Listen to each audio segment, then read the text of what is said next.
In this video, I want to talk about reading a graph of a function. So here we have the line that stands for the profit function P, and it's shown for producing and selling X items. We want to determine the values of X for which P of X equals 0, meaning the company breaks even, they're not losing or gaining money. Where is P of X less than 0, meaning the company experiences a loss. And when is P of X greater than 0, meaning the company makes a profit?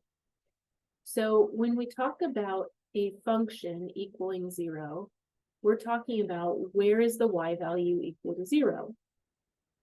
So in other words, where's the x-intercept? So I look at the graph that I'm given, and that x-intercept happens at 680. It should be labeled on your graph, whatever graph that you're given.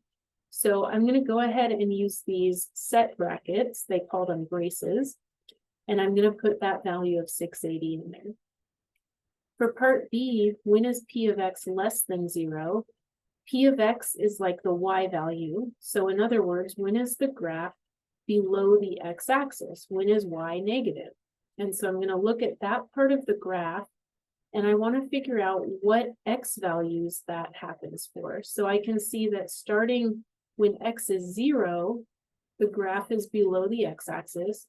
It stays below the x-axis all the way up until 680.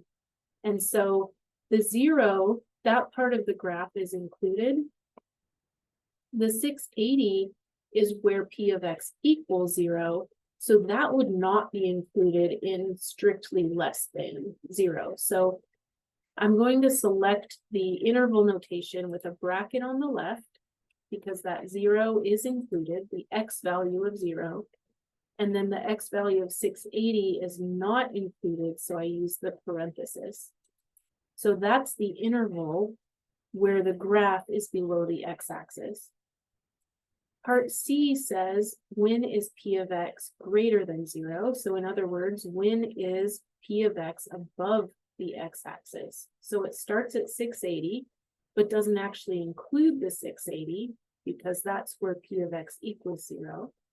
So I'm going to use a parenthesis around the 680.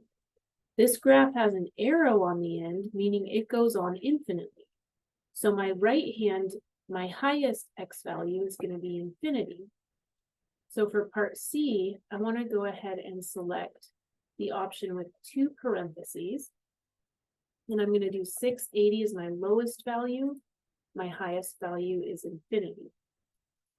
And that's going to find the three stages of the graph. Where is P of X equal to 0? Where is P of X less than 0? And where is P of X greater than 0? So that's all there is to this. You're looking at the graph. Equal 0 is the x-intercept. Less than 0 means the graph is below the x-axis. And greater than 0 means the graph is above the x-axis.